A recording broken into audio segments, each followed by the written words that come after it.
Perkataan Anies Baswedan tersebut menegaskan bahwa pemimpin yang tidak memiliki gagasan, visi, atau solusi yang jelas cenderung menghindari debat dan menolak kritik. Debat dan kritik dipandang sebagai ancaman karena dapat membuka kelemahan pemikiran dan ketidaksiapan mereka dalam menjawab persoalan publik. Sebaliknya, pemimpin yang kuat secara ide dan intelektual justru terbuka terhadap perbedaan pendapat, karena dari debat dan kritik lahir perbaikan kebijakan serta kepercayaan publik. Dia akan bilang sombong bener kalian. Barangkali kita sudah masuk fase malapetaka ekologi. Sudah bukan lagi climate change, bukan lagi climate crisis, tapi climate disaster. Iya, seru kalau udah masuk di situ kan? Aduh, ini bahayanya Jogja itu di sini, bahaya. Ini kan kalau dipotong-potong seru kakak nanti. Jadi kakak begini, terima kasih sudah membangun satu ekosistem intelektual yang punya basis gagasan, yang punya basis moral yang kuat. Jadi saya baru lihat dari jauh foto-foto, tapi lihat dari dekat hari ini dan salut. Saya masuk ke perpustakaannya, lebih dari 10.000 buku, 40.000 buku yang ada di sini. Masya Allah, boleh tepuk tangan buat kami. Itu menunjukkan ada daya baca yang tinggi. Kita sering bicaranya minat baca, dan minat baca WA kita tinggi sekali. Minat baca IG tinggi sekali, tapi minat baca literatur, buku itu yang terus ditumbuhkan. Dan ketika Kakak Willy Aditya membuat di sini sebuah ruang literasi Kaliurang, maka dia menunjukkan contohnya.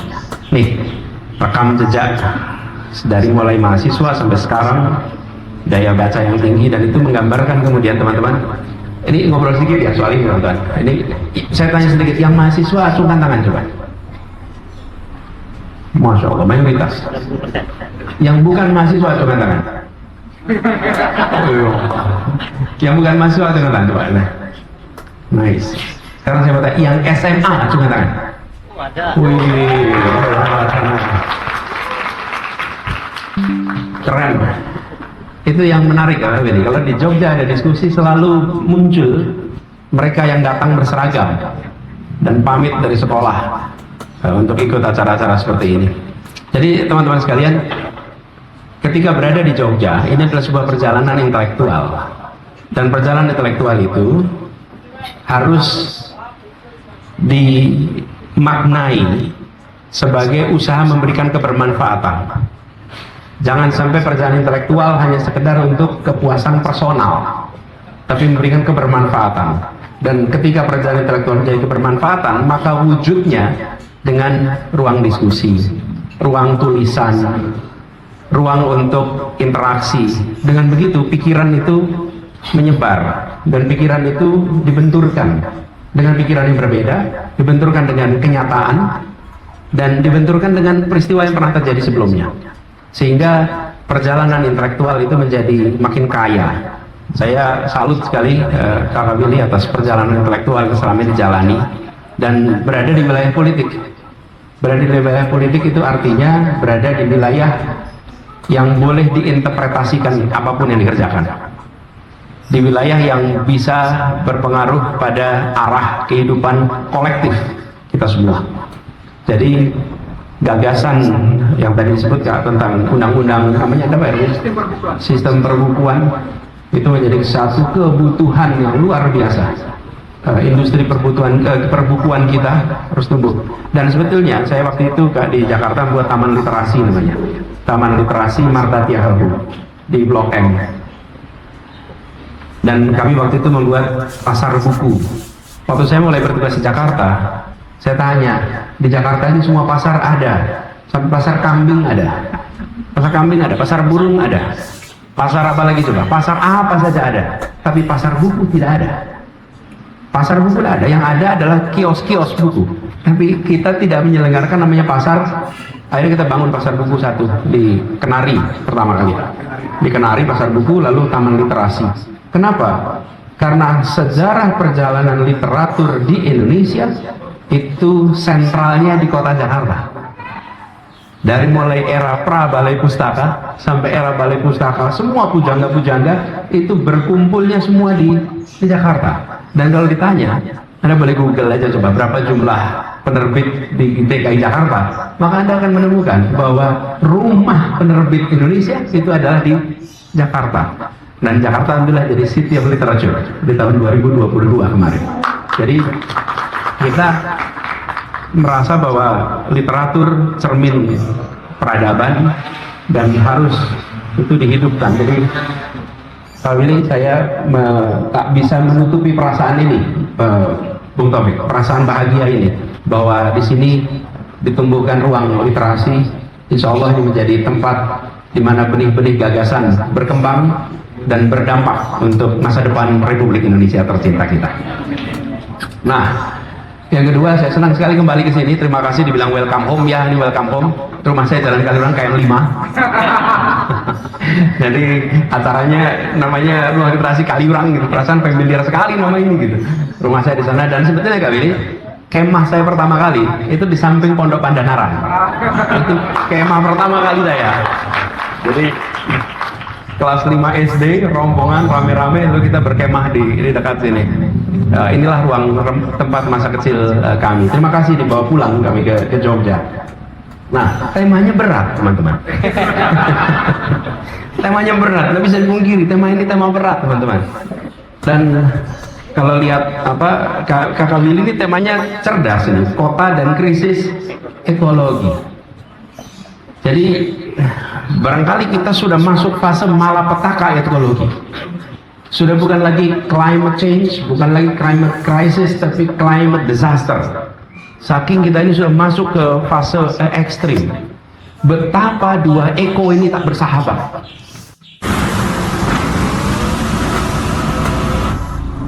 Sama oikos nomos dan oikos logos, rootnya sama-sama eko tapi nggak berteman. Yang ekonomi meningkatkan kesejahteraan untuk manusia saja, ya, yang ekologi bicara tentang semua makhluk yang ada di bumi ini. Sambil ada mindset kita yang bicara tentang selamatkan bumi, save our planet, save our earth. Ini kalau bumi bisa ngomong, dia akan bilang sombong bener kalian itu, sombong bener kalian itu. Bumi sudah ada sejak 4,3 miliar tahun yang lalu. Dan kalian manusia itu baru puluhan ribu catatan manusia di sini. Jadi sebetulnya kita bukan save our planet. Kita harus bicara menyelamatkan makhluk yang ada di muka bumi. Bumi sudah pernah mengalami suhu paling ekstrim. Paling ekstrim pernah. Bahkan khatulistiwa kita pernah mengalami fase minus 45 derajat selama jutaan tahun, dan pernah mengalami panas ekstrim jutaan tahun. Jadi bumi itu pernah juga global warming. Jadi buat bumi itu, ya go ahead lah kalian mau rusak-rusak itu. Bukan kami yang rusak, kalian yang rusak. Jadi kita ini jangan bicara kayak, oh kami mau menyelamatkan bumi. Bukan, kami mau menyelamatkan makhluk penghuni bumi. Karena kerusakan yang kita kerjakan ini berdampaknya kepada semua makhluk penghuni bumi. Bukan kita bicara buat bumi. Kalian ini apa ya? Orang baru. Kalau orang Jogja kan sepete itu.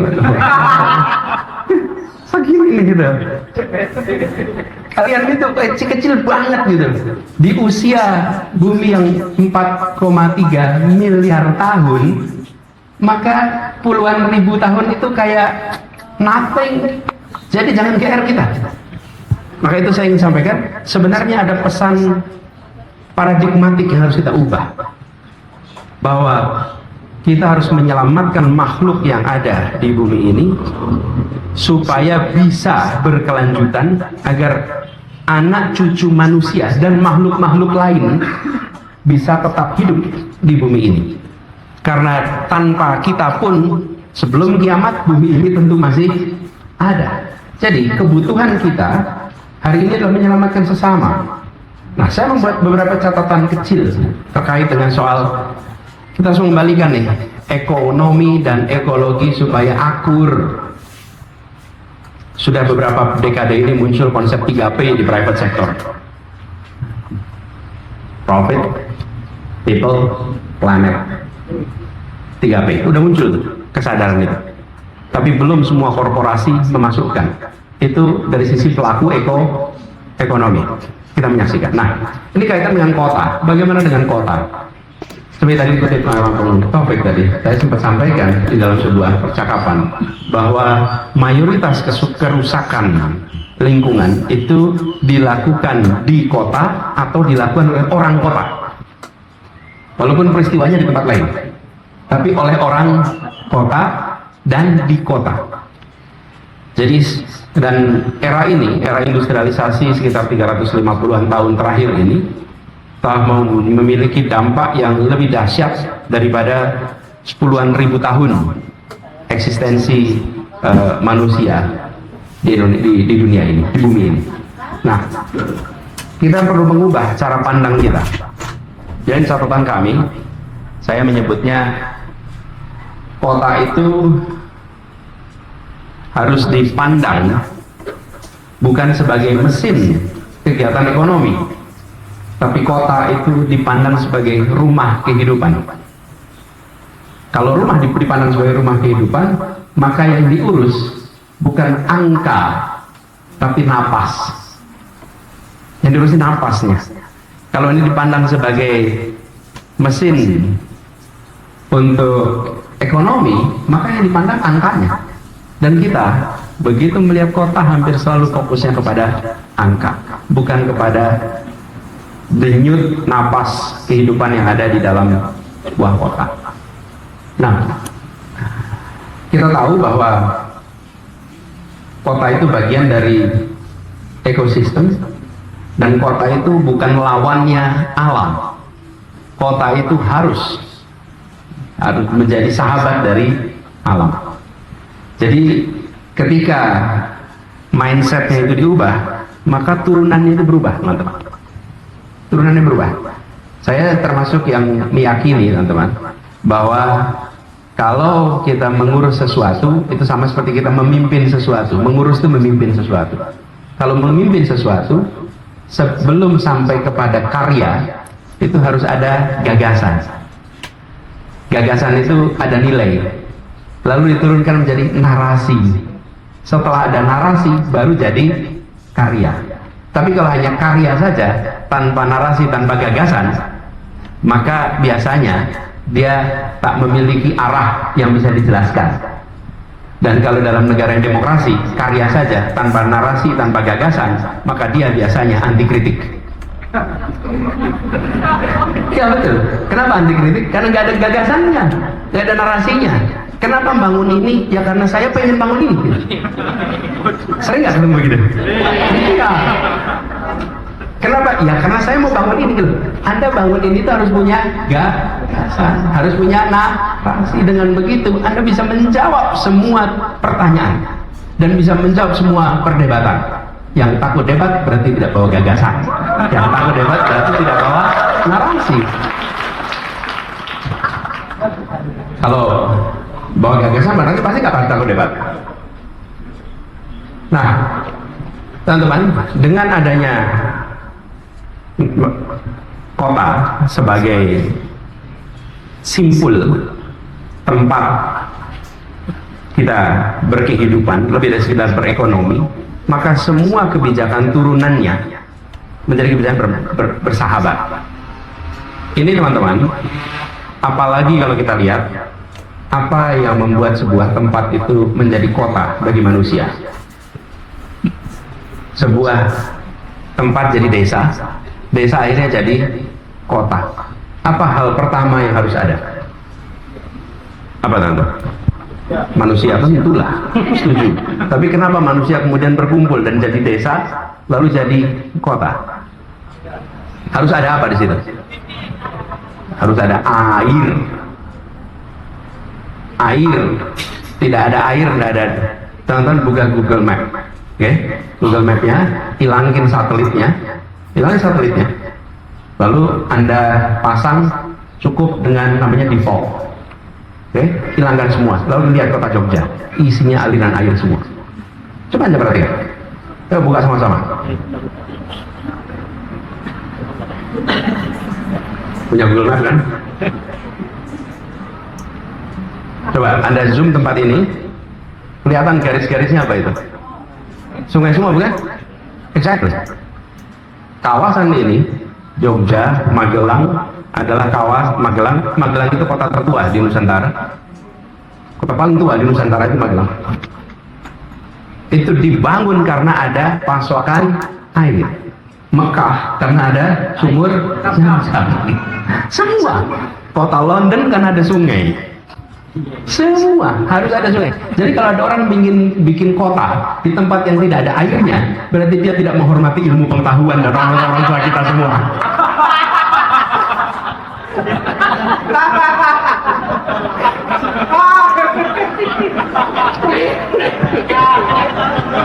Iya, orang tua kita itu sudah tahu tidak bisa membangun kota, tidak ada air. Jadi kalau ada, makanya hormatilah ilmu pengetahuan, hormatilah wisdom dari orang tua kita. Makanya saya ajak Anda buka aja Google itu, buka di Google, zoom dikit, isinya garis-garis biru semua bukan? Itu dia, that's why it become a city. Dan mengapa tempat ini menjadi peradaban yang amat lama? Walaupun sempat hilang, bukan? Gara-gara erupsi Merapi, hilang, terkubur semua. Ini ada sebuah tempat namanya Candi. Jalan Kaliurang ada daerah namanya Candi. Dan kita semua termasuk saya masa kecil itu nggak tahu kenapa kok dikasih nama Candi. Oh, nggak ada candinya. Sampai UI buka kampus. UI buka kampus, lagi ngerok, mau bikin gedung Bung Hatta, jadilah ketemu candi di situ. Rupanya ini candinya itu. Borobudur tertutup tanah. Ya, erupsi itu menutup. Tetapi tempat ini adalah tempat yang punya catatan peradaban amat lama, lagi-lagi Jadi bagi siapapun yang punya keinginan membangun kota di masa depan, jangan lupakan syarat nomor 1, namanya air. Jangan bendung, nggak bisa dibendung itu. Airnya harus air alami. Iya, seru kalau udah masuk di situ ya. Aduh, ini bahayanya Jogja itu di sini tuh. Ini kan kalau dipotong-potong seru kakak nanti. Ampun bener. Aduh, udahlah, bagian kita nanti nanggung viralnya kan. Jadi sampai mana tadi kita ngomonginnya? Nah itu, jadi karena syarat pertama kali itu adalah kota itu air. Artinya kita bicara tentang ekologi, bukan? Ada ekologi. Dan ketika air ini tidak menjadi prioritas utama, turunan berikutnya pasti adalah prioritas utama. Karena air itulah yang kemudian melambangkan kepedulian kita atas sustainability kita di tempat itu. Dan ketika kita menemukan masalah, diselesaikan, bukan ditinggalkan. Kenapa ini saya sampaikan teman-teman? Kalau saya bicara tadi kota, bila kita berada di tanah yang kosong, memulai dari nol, itu relatif mudah teman-teman. Relatif mudah. Di kawasan Jakarta sana banyak kota baru. Ke arah barat ada namanya BSD, ada namanya Karawaci, ada namanya banyak itu kota-kota baru. Tapi begitu kita masuk kota-kota lama yang ada di Indonesia, maka kita tidak bisa mengatakan yuk kita riset dari nol. Tidak bisa. Kita harus selesaikan masalahnya. Dan tidak bisa kita bilang yuk kita pindah saja ya karena tempat ini banyak masalahnya. Ada yang begitu itu. Kan nggak boleh. Ya kita selesaikan masalahnya. Soal Jakarta ini saya gemes betul itu. Karena tradisi meninggalkan masalah itu hampir diteruskan. Hampir diteruskan. Kelihatannya nggak bisa diteruskan sekarang. Kenapa? Saya cerita sedikit. Ketika kolonial Belanda menyaksikan problem namanya land subsidence, penurunan permukaan tanah di kawasan yang sekarang kita sebut kawasan kota tua, mengalami land subsidence itu di akhir 1700-an. Lalu mereka memutuskan untuk pindah ke selatan yang sekarang menjadi lapangan Banteng dan Istana Merdeka. Lapangan Banteng itu Kementerian Keuangan, itu kantor Gubernur Jenderal, istana itu adalah rumah Gubernur Jenderal, dan di seberangnya yang sekarang gedung BUMN itu rumahnya wakil di situ. Makanya wakil Presiden Bung Hatta rumahnya di situ dulu. Nah, mereka pindah ke selatan. Dan ketika Jakarta mulai mengalami tekanan populasi, tekanan ekologi, penduduknya pindah lagi ke selatan lagi. Tidak diselesaikan, pindah lagi ke selatan. Dan kemudian pindah lagi keluar. Jadi attitude kita ini bukan menyelesaikan masalah, tapi meninggalkan masalah. Lalu ada yang punya ide lagi, ini makin turun, kita pindah saja ke pulau lain. Nah ini kan nggak menyelesaikan masalah. Ini yang saya maksud, ketika bicara kota dan ekologi, kita harus berangkat dengan mindset sudah pernah terjadi peristiwa kerusakan, dan kita harus mengkoreksi yang masa lalu sambil menata ke depan yang lebih baik. Dan itu rumit, teman-teman. Kenapa rumit? Karena ada keharusan melakukan penyimbangan antara ekonomi dan ekologi. Kalau teman-teman memulai dari sebuah lahan baru sama sekali dan mau membangun kota, saya rasa udah langsung bisa di merge itu, ekonomi dan ekologi jadi satu dari awal. Tapi kalau Jakarta nggak bisa. Nah, jadi pengalaman ini teman-teman membuat kota-kota seperti Jakarta bisa menjadi contoh untuk tidak dicontoh. Tahu maksudnya kan? Itu contoh yang jangan dicontoh. Jadi kota-kota lain, kenapa saya katakan ini, dan kenapa Kakak Willy ini penting sekali, Kak Willy, ketika Kak Willy menyebutnya kota, dan why I agree. Karena kita mengalami urbanisasi dengan rate yang luar biasa masif. Tahun 2000, penduduk Indonesia yang tinggal di perkotaan 42%. Tahun 2009, pertama kalinya penduduk Indonesia di kota lebih banyak daripada di desa. Tahun 2009, itu batasnya tuh. 50% plus mayoritas di kota. Tahun 2023, kalau tidak salah sudah sampai angka 64%. Jadi prediksi dulu bahwa Indonesia akan memiliki 75% penduduk di kota by 2050 nampaknya akan terjadi lebih awal. Kalau diprediksikan 75% di tahun 2050, kita akan menyaksikan kota tumbuh dan membesar dan penduduknya lebih banyak mungkin 2030-an. 2030, 35 kita akan menyaksikan 75% penduduk di kota. Nah, ketika pertumbuhan kota tidak dirancang sebagai sebuah ekologi, maka kita akan mengulang problem yang ada di Jakarta. Itulah sebabnya saya katakan ini contoh untuk tidak. Nah, tapi jangan segini kutipannya nanti ya. Ini mantan gubernur dimarahin orang nanti.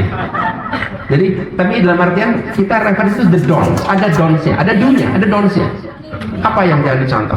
Yang terkait dengan bagaimana kita menata dari mulai tata ruang sampai dengan pengaturan mobilitas penduduk. Saya sampai bawa di sini Kakak tentang tata ruang itu. Tata ruang kita harus diubah sehingga dia lebih ramah pada lingkungan. Saya sampai pernah melakukan studi apabila rencana tata ruang New York dan rencana tata ruang Singapura diadopsi di Jakarta, berapa persen lahan Jakarta yang digunakan untuk bangunan. Saya lihat angkanya biar nggak salah. Ketika kita menggunakan tata ruang mereka untuk di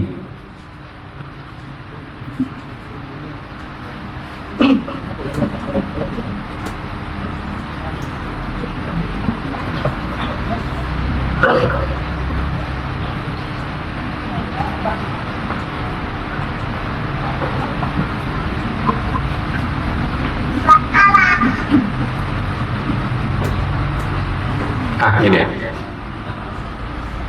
kawasan, kalau zoning regulation itu dipakai, maka Jakarta itu kawasan yang terpakai untuk bangunan sudah lebih dari 25%.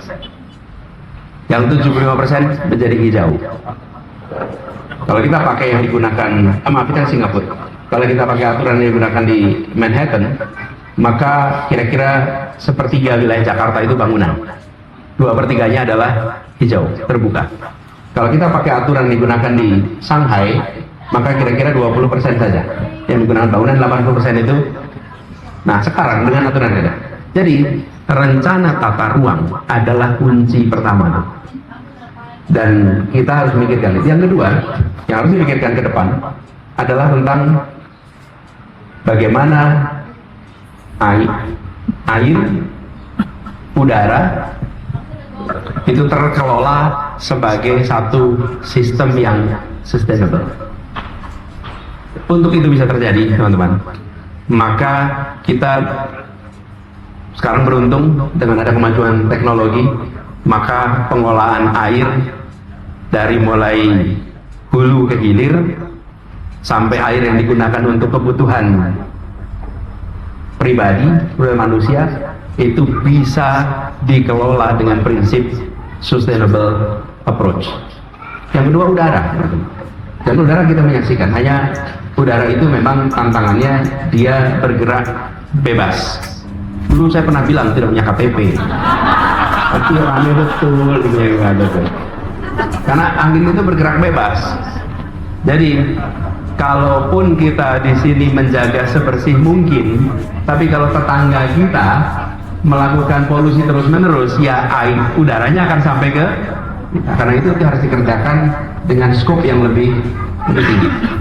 Nah, kemudian teman-teman, mobilitas teman-teman. Mobilitas ini adalah salah satu kontributor terbesar di dalam penurunan kualitas udara kita. Acungkan tangan yang sehari-hari naik motor listrik di ruangan ini.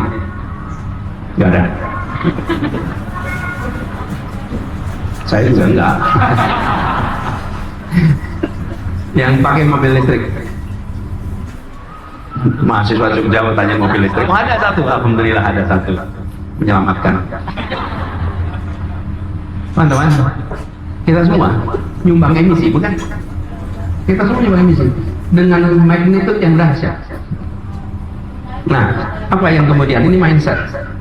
Negara harus mengubah cara pandang tentang mobilitas. Selama ini negara itu menyerahkan mobilitas itu menjadi urusan warga. Negara hanya menyiapkan fasilitasnya, tapi alat mobilitasnya tanggung jawab Anda.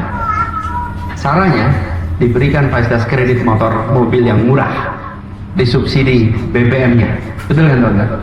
Diberikan kemudahan, lalu negara siapin jalan, tapi kendaraannya Anda urus sendiri. Kalau mindsetnya diubah, negara tahu jawab atas mobilitas, maka negara membangun transportasi umum, sehingga kebutuhan mobilitas warga dipenuhi oleh negara. Bukan tanggung jawab pribadi, tapi tanggung jawab negara. Nah, ini teman-teman, pergeseran-pergeseran mindset. Jadi, kembali kepada tema dasar kita, bahwa nilai yang harus diadopsi di tingkat leadership memandang persoalan kota itu sebagai kehidupan dan melakukan koreksi atas yang sudah terjadi kemarin sambil menata yang baru dengan benar. Lalu dari mana kita melakukannya? Bertema kami, do not reinvent the wheel. Jangan reinvent the wheel, melelahkan. Kenapa melelahkan teman-teman? Ya, kita harus mikir banyak. Ada begitu banyak inovasi kota-kota sedunia yang bisa menjadi rujukan, termasuk Jakarta itu jadi rujukan. Jaklingko di Jakarta itu jadi contoh di berbagai negara sekarang. Dan terobosan-terobosan yang ada banyak tempat tentang pengelolaan kota yang ramah lingkungan itu harus menjadi wacana. Ini sebabnya kenapa kok kami juga menyusun Karsa City Lab. Karena kenapa? Karena saya ini khawatir kota-kota di seluruh Indonesia akan tumbuh secara organik dan nanti mengulang problem yang ada di Jakarta kalau tidak ada guidance. Kalau kepala desa ditanya, desa yang baik seperti apa, dia bisa buka petunjuk dari pemerintah. Karena di pemerintah ada petunjuknya. Desa yang baik seperti apa, betul nggak? Dari mana petunjuknya? Kementerian Desa, wali kota. Bagaimana wali kota yang baik itu? Petunjuknya mana? Ada. Anda tanya aja ke wali kota. Livable city seperti apa? Livable city. Coba tanya. Lovable city gimana? Sustainable city gimana? Nggak ada guidance-nya. Tidak ada guidance. Coba saya kemana? Kan itulah kenapa kita membuat Karsa City Lab. Mudah-mudahan bisa menjadi rujukan bagaimana membuat kota-kota kita ramah lingkungan. Nah, ke depan itu PR di situ, teman-teman. Dan kalau ini kita kerjakan, maka urbanisasi yang terjadi di dekade ke depan adalah urbanisasi itu nggak salah. Urbanisasi yang akan menghasilkan populasi yang hidup di kota yang sehat. Populasi makhluk manusia maupun makhluk non manusia. Dan kalau itu terjadi, maka tidak ada masalah dengan urbanisasi. Tapi kalau itu tidak dikerjakan, maka urbanisasi menimbulkan masalah. Dan ada satu catatan penting yang saya ingin sampaikan, saya penutup di sini, teman-teman. Ketika kita bicara tentang ekologis, maka sesungguhnya kita bicara tentang keadilan. Kenapa keadilan, teman-teman? Yang paling besar kontribusi terhadap kerusakan biasanya paling minim dapat efek atas kerusakan. Betul ya? Yang paling kecil nyumbang untuk kerusakan, dia yang paling pertama merasakan kerusakan. Contohnya saudara-saudara kita di Sumatera sekarang ini. Mereka bukan yang merasakan hasil pemotongan kayu, tapi mereka yang paling depan merasakan dampak kerusakan akibat pemotongan kayu. Warga di kampung di Jakarta sama, kampung di Jogja sama. Ketika suhu meningkat, maka mereka paling pertama yang kepanasan tidak ada hentinya. Dan ketika curah hujan tidak lagi bisa terkendali dan terprediksi, maka mereka lah yang pertama akan merasakan naiknya air dari permukaan sungai. Jadi ketimpangan sosiologis itu makin parah ketika ketimpangan ekologis tidak diselesaikan. Karena itulah kenapa adopsi ekologis dalam sebuah kota itu juga berdampak untuk menyelesaikan ketimpangan sosiologis. Jadi teman-teman sekalian, kita harus sudah mengubah cara pandang dan mau mengambil praktek baik yang sudah teruji, dan harapannya kita bisa tidak undo yang sudah lewat, tapi mengkoreksi sekaligus juga mengadopsi dan adaptasi pendekatan-pendekatan yang baru untuk kedepannya. Mungkin itu dulu ya sebagai pemantik, kita bisa tukar pikiran lebih jauh. Terima kasih. Assalamualaikum warahmatullahi wabarakatuh.